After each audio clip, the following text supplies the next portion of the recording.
rented sector, 0 hours contract job, and all that goes with it, you voted Remain.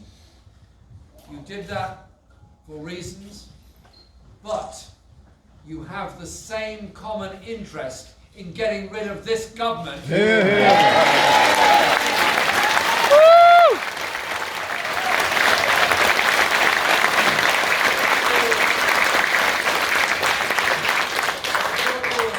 brought you austerity and brought us the misery that we've got. And so, we have sought to bring people together. My whole strategy in dealing with Brexit is that whether you voted Leave or Remain, you have actually the same interests. And so, we said we would not allow Boris Johnson to take this country out with no deal, knowing full well his real purpose in a no-deal exit was to go straight across the Atlantic into the arms of Donald Trump and a free trade deal, knowing full well what that would do to us, our economy, our way of life, and above all to our public services. And when they claimed, as they did, that the NHS wasn't really part of the trade deal, forgive me, I'm a naturally suspicious person, particularly where Tories are concerned. And we said, well, if there's nothing in it, why all these secret meetings between British officials and American big pharmaceutical companies? What have you got to hide other than preparations for a deal? And when President Trump himself said American companies wanted access to the British healthcare market, now I know some people have a strange use of English on many occasions, but the last time I looked, our health system was not called the National Health Market, it was called the National Health Service.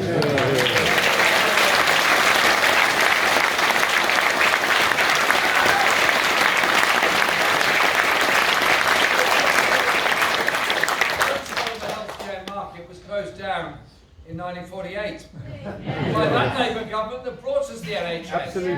So, let's get it clear.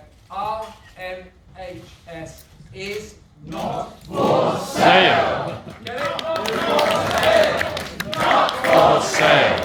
Not for sale. Not for sale. Not for sale. Look him up. And indeed, I want our NHS to go further. I'm fed up with the way the NHS is exploited by some big pharmaceutical companies with excessive charging for patented medicines. And so we will do everything we can where there's been a public investment into patent development to get that patent into public hands, and we will set up an NHS-owned pharmaceutical company to provide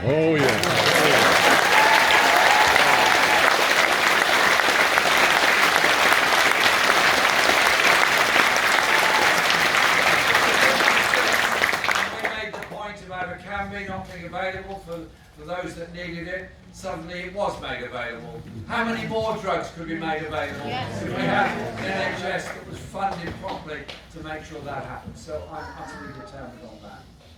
And on Brexit, we will, within 3 months, negotiate with the EU an agreement which will be a customs union, market access, dynamic protection of rights, and we'll put that alongside Remain option, referendum within 6 months. I'm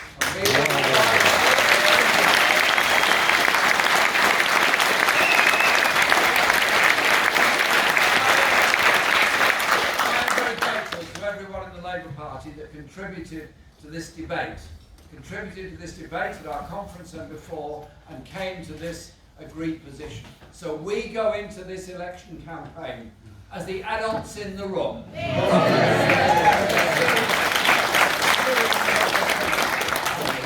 So our campaign is about that choice that's going to be put there, but it's also about so much else. I'm fed up with the way in which our public services are being continually run down since austerity came in 2010. Let's just be clear about this. 2010 Yes, there was a problem, a financial crisis and problem. Nurses, doctors, hospital porters, street cleaners, care workers, factory workers, homeless people, people with disabilities, none of them caused the financial crisis of 2009. It was caused by an unregulated world banking system. It was caused by the greed of those that would make so much out of it. And then there was a political decision, not an economic decision, a political decision taken in 2010 that we would have austerity in this country. That was taken by the coalition government, the Lib Dems and the Tories together. And what was the result of that? Student fees up by 300%. What was the result of that? Homelessness at now record levels. What was the result of that? Local authorities underfunded. What's the result of that? Youth centres boarding up and closed, street closed, libraries closed, churches closed, benefits cut, those with disabilities suffering more and more. What was the result of all that? A 25% loss in spending power by working class communities over the past 10 years. What's the result of that? Record levels of personal debt. Yes. Austerity very obviously hits the poorest very hard. Those that are rough sleeping, those that are living in overcrowded flats, those that are paying excessively in the private rented sector, very obviously affects them. Affects those on 0 hours contracts trying to make ends meet. But it also has lots of other effects. Those in middle age who think, well, my children are grown up, I can now begin to relax a bit and enjoy life, suddenly find their children at uni can't afford to make ends meet. What do? Borrow money, go into debt to put their kids through uni. Sure. They then find elderly parents in desperate need of social care, which is simply not available, or what is available is insufficient. So, what happens? It's nearly always affecting women. Women give up work in order to care for an older person, or they borrow more money in order to try and pay for care for them. So we have the whole business of austerity actually affecting people's personal levels of living, indebtedness, and hopes within our society.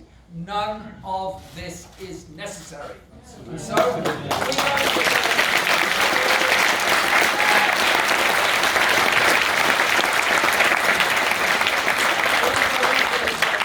campaign on a principle of social justice, a principle of the way in which people are treated.